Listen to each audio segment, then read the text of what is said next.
Guys, welcome back to our channel. और आज हम पढ़ने वाले हैं अग्नि कर्म। तो ये हम थोड़ा सिलेबस वाइज लेंगे और साथ ही सुश्रुत ने जो सुश्रुत संहिता में जो 12वें अध्याय में जहाँ पे अग्नि कर्म मेंशन है वहां पे जो एक्स्ट्रा पॉइंट्स है वो भी मेंशन करेंगे। तो सिलेबस के अंतर्गत क्या क्या पॉइंट्स आते हैं? महत्व, उपकरण, विधि, आकृति भेद, योग्य अयोग्य और उपद्रव चिकित्सा, और साथ ही contemporary techniques and tools of agnikarma. तो ये हम कुछ 7-8 पॉइंट्स करेंगे और साथ में कंटेम्प्रेरी टूल्स एंड टेक्निक्स। तो चलिए शुरू करते हैं। सबसे पहले हम बात करेंगे अग्निकर्म के नंबर 1 पॉइंट विच इज महत्व। तो अग्निकर्म का महत्व क्या होता है, जिसके बारे में सबसे पहले तो हमें ये पता होना चाहिए एक्चुअली कि अग्निकर्म होता क्या है।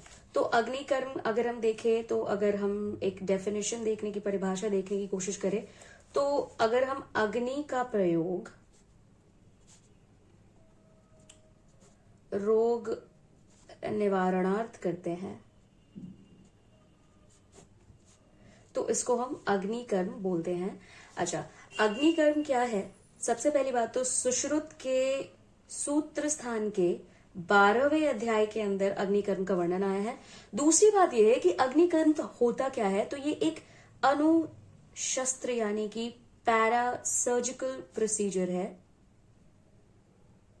ठीक है, अनुशस्त्र पैरा सर्जिकल प्रोसीजर।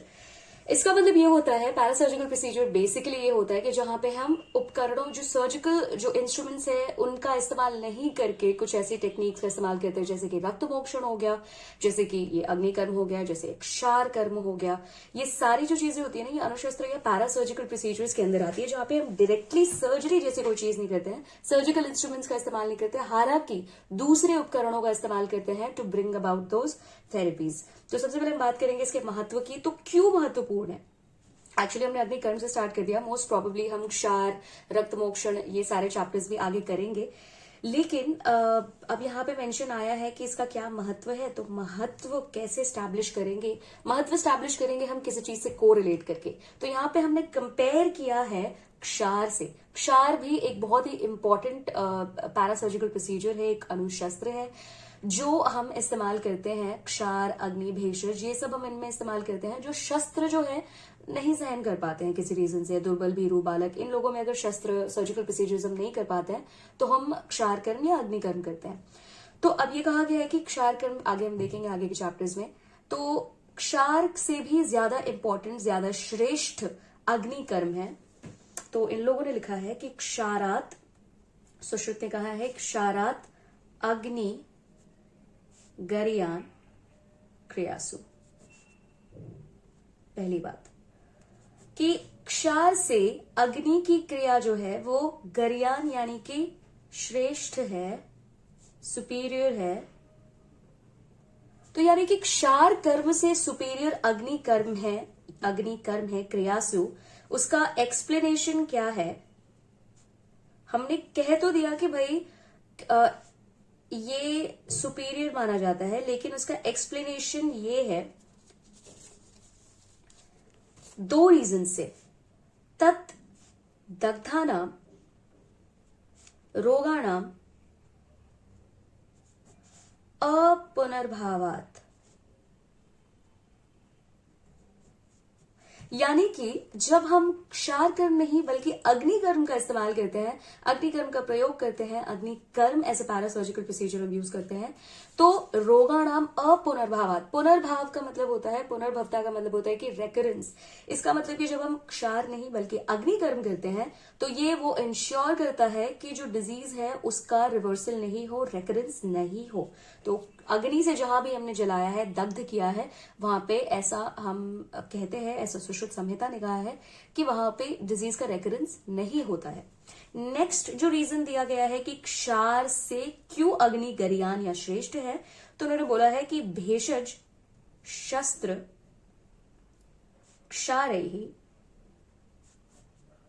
असाध्यानाम तत् साध्यत्वात्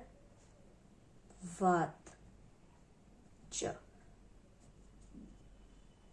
ठीक है, इसका मतलब ये हुआ कि भेषज यानी कि मेडिसिन, जो हम मेडिसिन यूज करते हैं, शस्त्र यानी कि सर्जिकल प्रोसीजर, और क्षार, अगेन क्षार की हम जिससे सुपीरियोरिटी बता रहे हैं, तो असाध्यानाम यानी कि वो सारी डिसऑर्डर्स जो भेषज शस्त्र और क्षार से असाध्य होते हैं, ठीक नहीं हो पाते हैं, उनको भी साध्यत्वाच्य, उनको भी साध्य बनाता है अग्निकर्म। अग्निकर्म से साध्य होते हैं वो डिसऑर्डर्स जो कि भेषज शस्त्र और क्षार से साध्य नहीं होते हैं। अब हम नेक्स्ट पॉइंट पे चलते हैं। तो हमने महत्व तो देख लिया कि भाई क्या महत्व होता है अग्निकर्म का। अब जो नेक्स्ट पॉइंट आता है वो आता है उपकरण।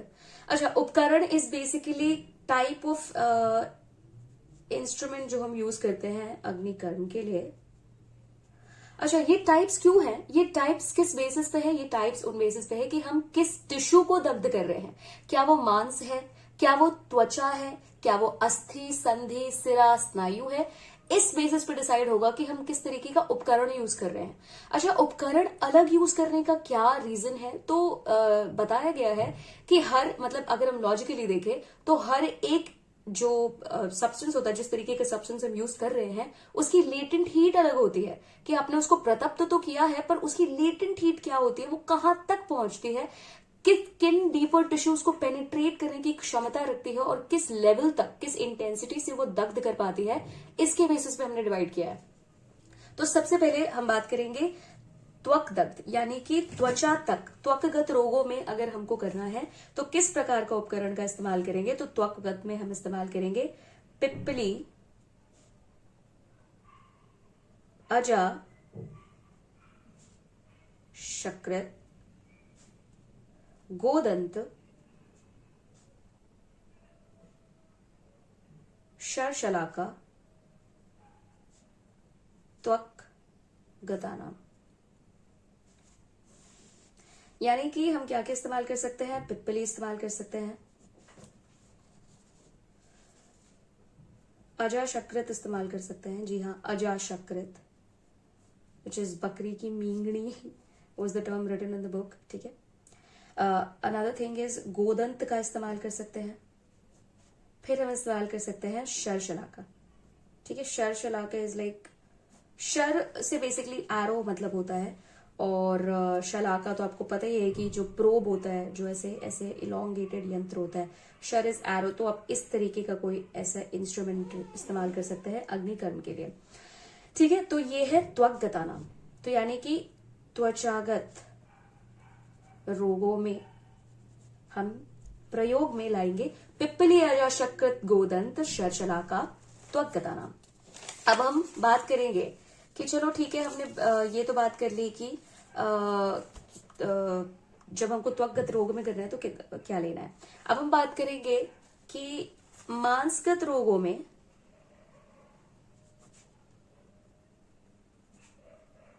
क्या करना है। तो मांसगत रोगों में है जाम्बवोष्ठ, इतर लोहा, मांसगतानाम। यानी कि हम दो चीजों का इस्तेमाल करेंगे मांस के लिए, जाम्बवोष्ठ और इतर लोह। अब जाम्बवोष्ठ से क्या मतलब है? जाम्बवोष्ठ से दो मीनिंग हो सकता है। एक तो आप इसका लिटरल सेंस में मीनिंग देखें कि जंबू का काष्ठ का इस्तेमाल कर सकते हैं। दूसरा सेंस ये है कि एक कॉटराइजेशन की नीडल है, बेसिकली अग्निकर्म के लिए एक नीडल है, इसको जो जंबू के वृक्ष के काष्ठ से बनी है, या फिर हम इसको प्रोब भी बोल सकते हैं। इतर लोह क्या है? इतर लोह सारे मेटल्स है लोह के साथ, यानी कि लौह, ताम्र, रजत, ये सारी चीजें इसमें अंदर आ जाएंगी। नेक्स्ट जो हम बात करेंगे कि भाई ठीक है, मांसगत रोगों में तो हमने बात कर ली। अब अस्थि, संधि, सिरा, स्नायुगत रोगों में क्या करेंगे? तो अस्थि, संधि, सिरा, स्नायुगत रोगों के लिए हमारे पास क्या है? क्षौद्र, गुड़, स्नेहा, ये है सिरा, स्नायु, संध्यस्थि, गतानाम। यानी कि इन चीजों के लिए हम क्षौद्र यानी कि मधु का इस्तेमाल करेंगे, गुड़ और साथ में स्नेह का इस्तेमाल करेंगे। किसी भी प्रकार का आप स्नेह ले सकते हैं। नेक्स्ट हम बात करेंगे कि अच्छा, ये तो हो गए उपकरण इन जनरल कि आप क्या इस्तेमाल करते हो। अलग जो रेफरेंसेस आए हैं सुश्रुत के अलावा क्या आया है? तो चक्रदत्त में रेफरेंस आया है, विच इज चक्रपाणी की टीका। में रेफरेंस आया है कि आप ना स्वर्ण शलाका का इस्तेमाल कर सकते हैं। अच्छा, आप जब अग्निकर्म की हम जब बात करते हैं तो आपने अमूमन देखा होगा इन जनरल कि पेन रिलीफ के लिए पंचधातु शलाका या स्वर्ण शलाका का इस्तेमाल करते हैं। कहीं पे भी अगर आपने आयुर्वेद में अग्निकर्म का अगर अभी कंटेम्प्रेरी देखा होगा कि क्या यूज होता है, तो स्वर्ण शलाका या पंचधातु शलाका ही हम यूज करते हैं, या लौह की शलाका यूज करते हैं। तो चक्रदत्त ने मेंशन किया है स्वर्ण शलाका का इस्तेमाल किन रोगों में, तो भाई पक्ष्मगत रोगों में कर सकते हैं। पक्ष्म इज व्हाट, आईलैश डिसऑर्डर्स में। ओके, और दूसरी चीज वो है अपानगत पिटिका।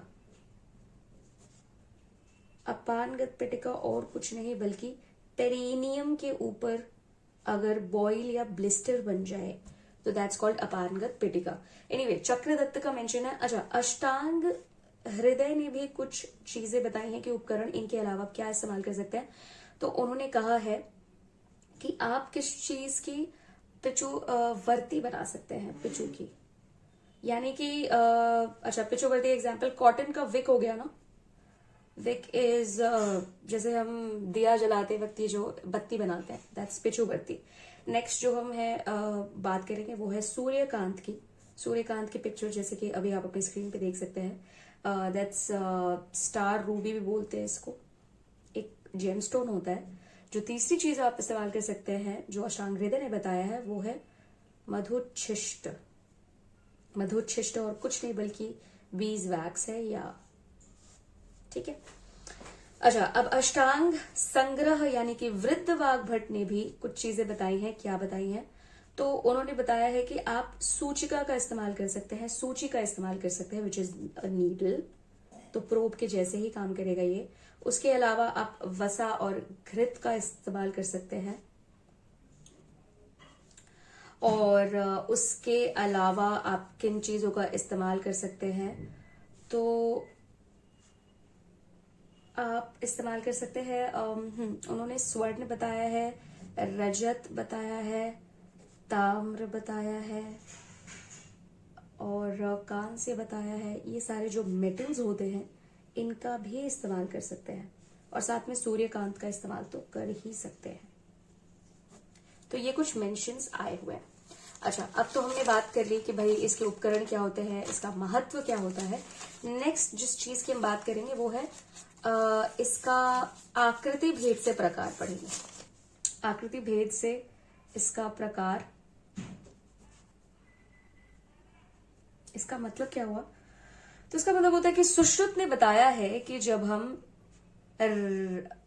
जो रक्त तप्त शलाका है sorry for the tongue slip, रक्त तप्त शलाका यानी कि रेड हॉट जब हम शलाका कर देते हैं, तब जो हम जो रोगी है उसके शरीर पर जब दहन करते हैं तो उससे जो आकृति या उससे जो फिगर बनता है उसको हम आकृति भेद से यानी दहन के प्रकार बोलते हैं, आकृति भेद से। तो सुश्रुत ने बताया है कि 4 प्रकार के होते हैं वो, वलय, बिंदु, विलेखा, प्रतिसारणान इति दहन विशेषाः। यानी कि 4 प्रकार होते हैं। पहला तो हो गया वलय, फिर हो गया बिंदु, उसके बाद आ गया विलेखा, और उसके बाद है प्रतिसारण। तो क्या मतलब होता है वलय का, क्या मतलब होता है, तो वलय का कुछ नहीं, वलय का मतलब होता है कि आपने ऐसा सर्क्युलर बना दिया, ठीक है, यानी कि वृत्ताकार चिन्ह बना दिया, सर्क्युलर चिन्ह बना दिया। बिंदु का क्या मतलब होता है, तो बिंदु का मतलब कि बिंदु के समान आपने बना दिया, ये ऐसे ऐसे बना दिया। फिर है विलेखा। अब विलेखा इज नथिंग बट आपने ऐसी ये बना दिया, विच इज तिर्यक या वक्र, टेढ़ी मेढ़ी किसी भी प्रकार की रेखाएं बना दी, मतलब डिपेंड करता है कि डायरेक्शन क्या होगा। प्रतिसारण में तो आप ये कर देते हैं, घर्षण, ऑलमोस्ट ऐसे, तो दैट्स प्रतिसारण। ओके, अब जो नेक्स्ट हम देखने वाले हैं वो हम देखेंगे कि वाग्भट ने इसके अतिरिक्त भी कुछ चीजें बताई हैं। तो 4 वलय, बिंदु, विलेखा और प्रतिसारण सुश्रुत ने बताया है। इसके बाद भी वाग्भट ने कुछ चीजें मेंशन की हैं इसके अतिरिक्त, और वो क्या चीजें हैं? तो अतिरिक्त 3 प्रकार बताए हैं कि ये तो 4 प्रकार है ही, उसके अलावा भी 3 प्रकार वाग्भट ने मेंशन किए हैं। तो वो क्या क्या है 3 प्रकार? सबसे पहले तो हो गया अर्धचंद्र, उसके बाद हो गया स्वस्तिक, जो तीसरी है वो है अष्टापद। कुछ नहीं बल्कि ये है ardhachandra as the name suggest, swastik again as the name suggest, और अष्टापद यानी कि आपने यहां पे ये बना दिया 8 पद हो जहां पे 8 डिविजन हो, ठीक है, ऑक्टागन बेसिकली, लेकिन ये ऐसे स्टार शेप में। ऑलराइट, तो ये 4 प्रकार हो गए आकृति भेद से। रक्त तप्त शलाका जब आप दहन करेंगे, जब शरीर से कांटेक्ट में लाएंगे, तो वलय, बिंदु, विलेखा और प्रतिसारणानिति दहन विशेषः 4 प्रकार हो जाएंगे। वाग्भट ने अतिरिक्त 3 प्रकार बताए हैं, अर्धचंद्र, स्वस्तिक और अष्टापद, डिपेंडिंग आपको किस तरीके के जो डिसऑर्डर है उसके हिसाब से। नेक्स्ट हम बात करेंगे कि चलो ठीक है, हमने ये तो बात कर ली कि ऐसा है। अब हम बात करेंगे कि बेसिकली दहन की विधि क्या होती है, जो नेक्स्ट पॉइंट है हमारा। तो हमने महत्व उपकरण की बात कर ली, अब हम और आकृति भेद की बात कर ली। अब हम बात करेंगे कि दहन की विधि क्या होती है। तो दहन विधि हम समझेंगे ऐसे कि इसको हम 3 पार्ट्स में डिवाइड करेंगे, प्री सर्जिकल प्रोसीजर, सर्जिकल और पोस्ट सर्जिकल।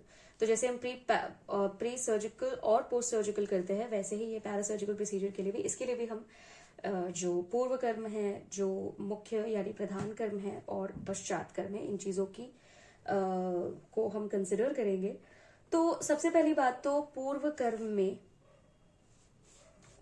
से पहले हमको एक चीज और देखने की जरूरत है कि अग्निकर्म हम कौन से ऋतु में करते हैं। तो उपयुक्त ऋतु क्या होती है अग्निकर्म के लिए? तो इन्होंने कहा है कि प्रायः सभी ऋतुओं में करा सकते हैं। एक्सेप्शन क्या है? एक्सेप्ट ग्रीष्म और क्या आप गेस कर सकते हैं? शरद। ये पित्त का प्रकोप और ये अत्यंत उष्ण ऋतु है। तो अच्छा, अब इन्होंने बताया कि आत्यायिक स्थिति में यानी कि इमरजेंसी स्थिति में आप ऋतु विपरीत आहार विहार का इस्तेमाल करके आप वहां भी अग्निकर्म कर सकते हैं। यानी कि अगर आपको फॉर एग्जाम्पल गर्मी के मौसम में अग्निकर्म करना है, तो आप शीतल वस्तुओं का प्रयोग करवाएं और आप वातानुकूलित यानी कि एसी वाले कमरे में करवाएं, और इंश्योर करें कि अग्निकर्म के बाद जो इंसान जो भी रोगी है, जो भी व्यक्ति है, वो प्रॉपर वेंटिलेटेड कंडीशन में बैठा हुआ है। राइट, तो दैट्स उपयुक्त ऋतु फॉर इट। अब हम बात करेंगे पूर्व कर्म की। तो सबसे पहले अग्निकर्म के पूर्व हमको क्या करना चाहिए? तो उन्होंने बताया है कि अन्नपान कैसा होना चाहिए? तो सुश्रुत ने मेंशन किया है कि प्रायः सभी रोगों में पिच्छल अन्न यानी कि स्लाइमी भोजन कराने के बाद, सेवन के पश्चात ही हम अग्निकर्म कराते हैं। तो उन्होंने बताया है कि स्लाइमी भोजन प्रायः सभी रोगों में, लेकिन किन रोगों में हम इस पिच्छल अन्नपान यानी कि स्लाइमी जो भोजन है उसको नहीं कराते हैं? तो एक्सेप्शंस क्या क्या है, यानी कि अभुक्तवत बिना खाना खाए इन रोगों में हमको अग्निकर्म कराना चाहिए। वो रोग कौन कौन से हैं? तो अश्मरी, अर्श, भगंदर, मुख रोग, मूढ़ गर्भ, उदर रोग। ये वो सारे रोग हैं जहां पे हमको कोई भी अन्न नहीं खिला के यानी कि अभुक्तवत कराना चाहिए अग्निकर्म। अच्छा, अब इसको याद रखने का तरीका क्या है, तो हम थोड़ा कोरिलेट कर सकते हैं AAB यानी कि अर्श, अश्मरी, और अर्श है तो अर्श के साथ भगंदर भी कर सकते हैं। अच्छा, अर्श भगंदर ये थोड़े GIT से रिलेटेड प्रॉब्लम है, तो उसके साथ हम उदर रोग भी कर सकते हैं। और M से मुख रोग और M से मूढ़ गर्भ आ गया, ठीक है, तो ये हम ऐसे कोरिलेट कर सकते हैं। AA अश्मरी, भगंदर, उदर रोग, मूढ़ गर्भ और मुख रोग, ऐसे कर सकते हैं। ऑलराइट, नेक्स्ट हम बात करेंगे कि दिशा क्या होनी चाहिए अग्निकर्म की। तो आप रोगी को पूर्व दिशा की ओर बिठाकर या लिटाकर ही अग्निकर्म करवाएं, ठीक है। तो अन्नपान की हमने बात कर ली, फिर हमने दिशा की बात कर ली। अब हम बात करेंगे कि भाई प्रधान कर्म कैसे करना है। तो प्रधान कर्म आगे जो है हम बताएंगे। बेसिकली रक्त तप्त शलाका कर देनी है आपको, और उस जगह पर जाकर के जैसे भी पेशेंट सोया हुआ है पूर्व की ओर मुख करके, और आगे जो हम देखेंगे कि अभी प्रेजेंटली कंटेम्परेरली हम कैसे करते हैं अग्निकर्म, अभी इस जमाने में क्या क्या चीज रिक्वायर्ड होती है। सिंस अब एक हॉस्पिटल का एक सिस्टम आ गया है, एक कंसेंट फॉर्म का सिस्टम है, जहां पे आप रोगी को प्रॉपर तरीके से बताएंगे, कंसेंट फॉर्म साइन करवाएंगे, टेटनस का प्रोफाइलैक्सिस इंजेक्शन देंगे इंट्रामस्कुलर, उसको प्रॉपर पोजीशन में लिटाएंगे, और उसके बाद फिर आप वहां पे स्टरलाइज करके और तब अग्निकर्म करेंगे। तो वो प्रोसीजर करने के बाद, वो प्रधान कर्म करने के बाद अब हम बात करेंगे कि पश्चात कर्म क्या है। तो इसमें पश्चात कर्म और कुछ भी नहीं बल्कि व्रण पर घृत और मधु लगाना है, ठीक है। ये इंपॉर्टेंट है। कभी अग्निकर्म के बाद आप देखेंगे कि नहीं तो आप घृत मधु लगा रहे हैं, या फिर तो मुलेठी का चूर्ण लगा रहे हैं, ठीक है, वो भी शीतलता कॉज करता है, या फिर तो जो बिल्कुल घृत कुमारी का जो फ्रेश पल्प होता है एलोवेरा का, वो आप लगाते हैं। तो ये सारी चीजें आप इस्तेमाल कर सकते हैं।